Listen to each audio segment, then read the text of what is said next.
It was supposed to be over. 3 days of quiet. No mass strikes. No sirens screaming across Kyiv in the middle of the night. For 72 hours, something that almost felt like peace had settled over the Ukrainian capital. And then, just hours after that ceasefire expired, the drones came back. It was 3:35 in the morning, local time, on May 12th, when the first explosions broke the silence over Kyiv. A journalist from the Kyiv Independent was on the ground. She heard them first, before any official confirmed what was happening. Then came the alerts. Ukraine's Air Force warned that dozens of Russian drones were approaching the capital. Dozens. Not a handful. Not a probe. A full wave, heading straight for a city of 3 million people, most of them asleep. Minutes after those first blasts, Timur Tkachenko, the head of Kyiv's city military administration, reported what many feared. Drone debris had struck the roof of a 20-story residential building in the Obolin district, in the north of the city. Photos and videos began circulating on social media almost immediately. Flames rising from the top of an apartment block. A building where people lived.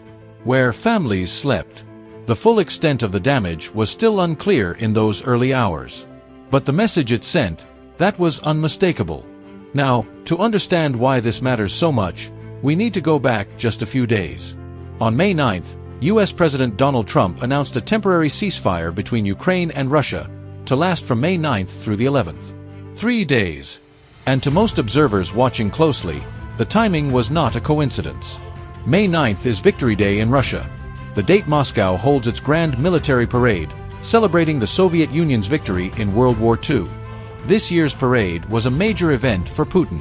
Tanks, missiles, soldiers marching through Red Square. The ceasefire, many analysts noted, effectively gave the Kremlin a guarantee: no Ukrainian strikes to disrupt the spectacle. In exchange, 3 days of quiet. A pause, not a peace. And even that pause wasn't clean. Ukraine's Air Force reported Russian drone incursions during the ceasefire period. At least one Iskander-M ballistic missile was fired from Russian-occupied Crimea. So even while the deal was technically in effect, Russia wasn't exactly holding still. But those were smaller violations. The kind that could be explained away. What happened in the early hours of May 12th? That was different. That was Russia's full answer to the question: what comes next after the ceasefire ends? And what makes this even more striking is what Zelenskyy had said just hours before the strike. In the final moments of the ceasefire, on May 11th, Ukraine's president made a public offer. He said that Ukraine was willing to hold back its long-range strikes on Russian military targets. If Moscow stayed calm. If Russia chose restraint. It was a gesture. Conditional. Yes. Carefully worded. Absolutely. But a gesture nonetheless. A signal that Kyiv was not looking to escalate.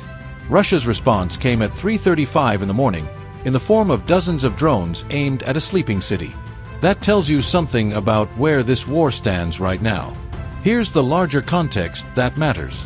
For several months, Russia-Ukraine peace negotiations had been frozen, complicated in part by separate US involvement in the Iran conflict. But now, Washington is once again pushing for a broader ceasefire deal. And according to reporting from the Kyiv Independent, the terms being discussed are deeply controversial. The framework on the table would offer Russia significant sanctions relief, an easing of the economic pressure that has been one of the few levers the West has used against Moscow.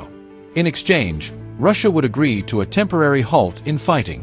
Critics of the deal are blunt: it gives Russia a lot. And it gives Ukraine very little.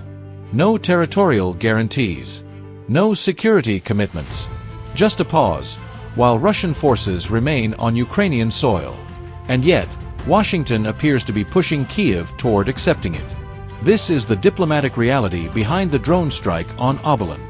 Not just a military attack. A political signal, sent at 3:35 in the morning, to a building full of sleeping people. Russia has struck Ukrainian cities hundreds of times since this war began. Civilian infrastructure. Power grids. Apartment buildings. This is not an accident of war. This is the strategy. The ceasefire lasted 3 days. The war resumed in 3 hours. If you want to stay on top of what's happening on the ground, and what it all means, make sure you're subscribed. I'll keep breaking it down, as clearly as I can, for as long as this continues.